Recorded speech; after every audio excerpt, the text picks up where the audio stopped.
मानव शरीर की 80% कोशिकाएं जो कि आनुवांशिक संकेत नहीं रखती है, परजीवी है, तो उनका अलग अलग चित्त और कारण शरीर होगा। तो क्या है, माना जाए कि जीव एक सामूहिक चित्त सामूहिक कारण शरीर है? ऐसा तो नहीं है कि आनुवांशिक संकेत नहीं है, सभी कोशिकाओं में होते हैं। हाँ, कुछ कोशिकाएं हैं जिसमें आवश्यकता नहीं होती, उनको कोशिका कहना भी ठीक नहीं है फिर।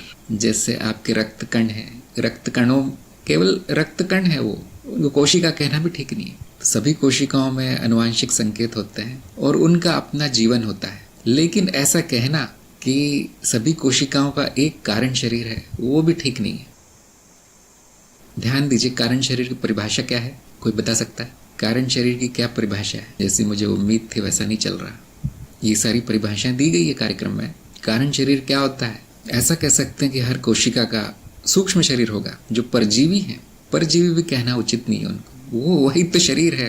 80% हो गया तो वही शरीर है फिर तो। हाँ, माधुर्य ने कहा स्मृतियों का संग्रह। और अच्छी परिभाषा है कारण शरीर की, चित्त से संबंधित हर चीज तो स्मृतियों का संग्रह है। देखिए, है ना, सभी कुछ स्मृतियों का संग्रह है। चित्त जन्म मरण से संबंधित एक अच्छी परिभाषा है कारण शरीर की। जीव तो समूह है, हाँ, कोशिकाओं का समूह है। ऐसा कुछ भी नहीं है इस सृष्टि में जो समूह ना हो, जो कि पूरी तरह से एक इकाई हो, ऐसा कुछ भी नहीं है। एक पत्थर ले लीजिए, एक पेड़, सभी कुछ जुगाड़ है, बस जमावड़ है छोटी छोटी चीजों का। और वो जिसको आप कोशिका कहते हैं वो खुद ही एक समूह है अणुओं का। हल्दर ने कहा इच्छाओं का समूह चित्त की परत है। चित्त की परत आपने बिल्कुल सही कहा। इच्छाओं का समूह नहीं कहते हम कभी, इच्छाओं का कोई समूह नहीं होता। बहुत आसान है कारण शरीर की परिभाषा। चित्त की परत है जो मृत्यु में नष्ट नहीं होती, बीज शरीर हम कहते हैं उसको, और वो नए नए रूप लेती है, नए नए जन्म लेती है। ये परत जन्मों का कारण जो परत है, जन्म का कारण, कारण शरीर नाम ही रख दिया उसे कारण, ताकि आपको याद रहे किस चीज का कारण। जब हम कारण शरीर बोलते हैं तो आपके मन में प्रश्न आना चाहिए, किसका कारण? जन्म का कारण। ये उसकी परिभाषा है। एक रचना है, स्ट्रक्चर, जो कि बार बार जन्म लेता है। तो ध्यान दीजिए, क्या है जो बार बार जन्म लेता है? क्या कोशिकाओं का समूह बार बार जन्म लेता है? नहीं। ये जो कोशिकाएं आदि है, ये महाचित्त से निर्माण होता है इनका, और बस कारण शरीर उसको अपना लेता है, उस शरीर को, स्थूल शरीर जो बना है, और उसमें संग्रह शुरू हो जाता है अनुभवों का। क्योंकि एक कोशिका तो कोई अनुभव होगा नहीं उसका खास, यंत्र की तरह है, बस वो यंत्रिक है।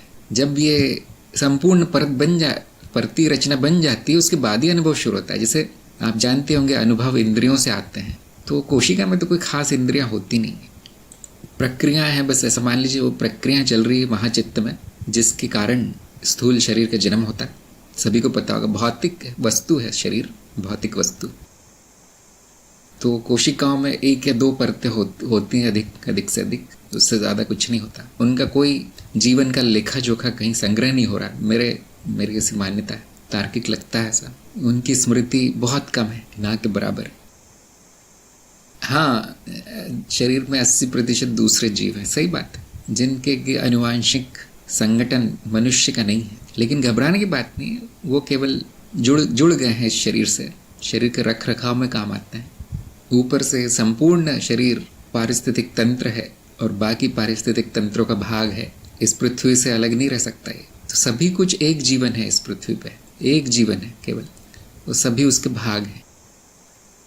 और स्वसमानता का नियम कहता है कि भाग के भी भाग होंगे, वो भी बड़े पारिस्थितिक तंत्र के समान होंगे। एक दूसरे पर निर्भरता देखी जाती है, जैसे जीवों की दूसरे जीवों पर निर्भरता है और उनकी पेड़ पौधों पर निर्भरता है। पेड़ पौधों की वर्षा, गर्मी, सूर्य प्रकाश और जमीन पर निर्भरता है। इस प्रकार सब कुछ एक दूसरे से जुड़ा है, पारिस्थितिक तंत्र, इकोसिस्टम। एक में भी अगर बाधा आ जाए तो पूरा का पूरा गिर जाता है। एक का नाश कर दो तो सारा गिर जाएगा, आपसे निर्भरता है। इसी तरह शरीर में भी जो दूसरे जीव हैं, उनमें से कुछ का नाश हो जाए तो सारा शरीर रोगी हो जाता है। इसलिए आजकल लोग प्रोबायोटिक्स की बात करते हैं कि वापस लाना है ये सारे जीव। अगर किसी दवाई के कारण या किसी कारण से वो मर गए हैं शरीर में, तो ना भोजन पचेगा ना दूसरे कार्य होंगे, तो फिर वो वापस डाले जाते हैं शरीर में। तो सभी कुछ सामूहिक ही है, हाँ, कोई व्यक्तिगत कुछ भी नहीं है, इकाई है नहीं यहाँ पर। सारी सृष्टि ऐसी है, किसी भी लोक में चले जाइए ऐसा, यही नियम है। परस्पर निर्भरता है सबकी, जो कि आप नाद रचना के स्तर पर जाकर इसका कारण ढूंढ सकते हैं। ऐसा क्यों है? नाद रचना के स्तर पर इसका कारण है क्योंकि नाद रचनाओं का स्वभाव है कि अपनी प्रतिकृति बनाना, और अगर एक नाद है जो शक्तिशाली है तो वो दूसरे नाद को अपने में सम्मिलित कर लेता है, अपनी छाप दूसरे पर छोड़ देता है, और वो जो पहला था वो नष्ट हो जाता है। तो ये भक्षण कार्य नाद रचना के स्तर पर चल रहा है। तो क्या होता है कि अगर दूसरी भी नाद रचना शक्तिशाली है तो दोनों में आपस में एक संबंध बन जाता है, एक संतुलन बन जाता है, और यही प्रक्रिया हमें सभी स्तरों पर दिखाई पड़ती है। ये 80% जो जीव हैं वो खाने आए थे शरीर को, लेकिन क्योंकि शरीर ने अपनी रक्षा की तो परस्पर संबंध बन के एक संतुलन सा बन गया। जो ये संतुलन नहीं बना पाए वो उनको मार डाला जाता है। जैसे जो रोगी, जो कीटाणु होते हैं, रोगाणु, वो मर जाते हैं, वो संतुलन नहीं बना पाते। जो संतुलन बना लेते हैं वो इस शरीर का भाग हो जाते हैं। लेकिन दूसरे जीवों का अपना एक जीवन है। ऐसी प्रक्रिया आपको इस समाज में भी मिलेगी।